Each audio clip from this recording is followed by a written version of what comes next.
Olá, caríssimos irmãos, mais uma vez aqui com vocês o Padre Cledson Reis. Quero dar continuidade a esses vídeos curtos, com reflexões bem curtinhas sobre temas que foram perguntados no programa que eu participei, Alegria do Amor, sobre a teologia do corpo. Então aqui quero trazer essas perguntas que acredito que são importantes. As respostas são respostas breves, não é o objetivo desses vídeos a gente resolver todas as demandas, todas as questões que estão implicadas em cada pergunta, mas a gente quer trazer aqui uma breve reflexão para iluminar o seu coração, te ajudar a abrir o seu coração para depois aprofundar melhor essas questões, tá certo? Então, vamos a mais uma pergunta. A pergunta é a seguinte: Padre, comunguei sem viver a castidade, qual a consequência? Essa pergunta aqui a gente poderia alterar algumas questões aqui. Primeiro, Padre, comunguei sem estar em estado de graça, qual é a consequência? A castidade, não viver a castidade, não estar em estado de graça. Imagino que a pergunta que essa pessoa fez, o que ela está aqui querendo colocar, é até que ponto a castidade, não viver a castidade, e aqui essa castidade por diversas vezes é interpretada como ter atos sexuais. Às vezes as pessoas pensam que castidade é ter ou não ter ato sexual. A castidade vai para além disso, e a gente está aqui já na quinta pergunta, falando sobre castidade, sobre realidades da castidade. Então, evidentemente, castidade vai para além disso, né? Mas todas as vezes que você ferir a castidade, você como jovem ferir a castidade, você precisa voltar para a comunhão com Deus. E a gente volta para a comunhão com Deus através do sacramento da reconciliação. E para que a gente permaneça em comunhão com Deus, a gente precisa realmente da vida sacramental. A gente precisa começar a criar hábitos. Não pense simplesmente na queda, mas o que poderia evitar a queda?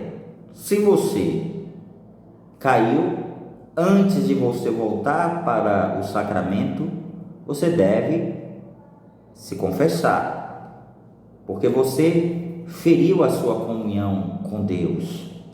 Então, evidentemente que você cometeu um pecado grave, você precisa se arrepender desse pecado. Às vezes a gente vai normalizando as coisas. Então a gente vai muitas vezes agindo de modo a nem mesmo sentir o peso dos atos que nós cometemos. Isso já é algo muito grave. Então não podemos nos acostumar em ferir a castidade, em não viver a castidade e buscar a vida sacramental. Então, comungar em pecado mortal é um grande pecado, mas o que eu quero te orientar é para além disso. Eu quero te orientar para que você comece a se habituar a viver uma vida sacramental, a se confessar com mais frequência, a participar da Eucaristia, que é Deus dado a ti para que você possa crescer em santidade. Você precisa ler a palavra de Deus, você precisa de todos os meios para que assim você seja capaz de viver a castidade. A castidade não é algo fácil, né? Nós trazemos desejos, nós trazemos apetites sexuais, todos nós precisamos muito da graça de Deus para ordenar a nossa vida de acordo com a vontade de Deus. Mas digo para você, quanto mais você viver a castidade, melhor para você, porque você vai começar a viver relacionamentos mais sadios, e isso vai repercutir no seu futuro. Então, as escolhas que nós fazemos hoje têm repercussões na nossa história. Por isso que a gente tem que não somente ter esse tipo de percepção. Como gay, estou em pecado? Está, evidentemente. Mas pense que a castidade fere o seu coração. A castidade te faz cada vez mais distante da sua dignidade. A castidade muitas vezes vai te fazer te identificar como um objeto e vai fazer com que o outro assim também te veja como um objeto. Mas nós não somos objetos, nós somos sujeitos e nós precisamos olhar para o outro reconhecendo o valor que ele tem. E certamente o valor da pessoa, o valor de quem você é, se sobrepõe ao valor sexual. Em nada disso se desvaloriza o aspecto sexual. O aspecto sexual é muito importante, mas quando nós temos o valor da pessoa em primeiro lugar, a gente é capaz de viver a castidade, viver bem a nossa castidade e viver bem as nossas relações com os outros. Então, evidentemente, combater tudo aquilo que põe em risco a vivência da castidade, todas as vezes que cair, retornar, mas combater as inclinações, os desejos desordenados, e principalmente se nós já habitualmente vivemos as nossas relações sem castidade.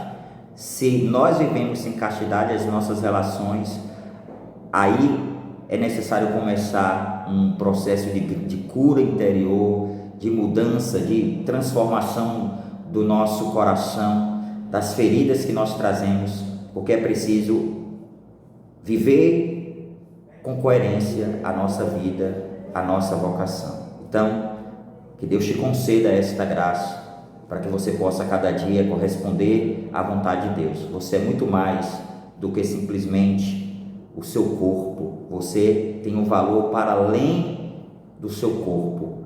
Você tem um valor para além do seu genital, melhor dizendo.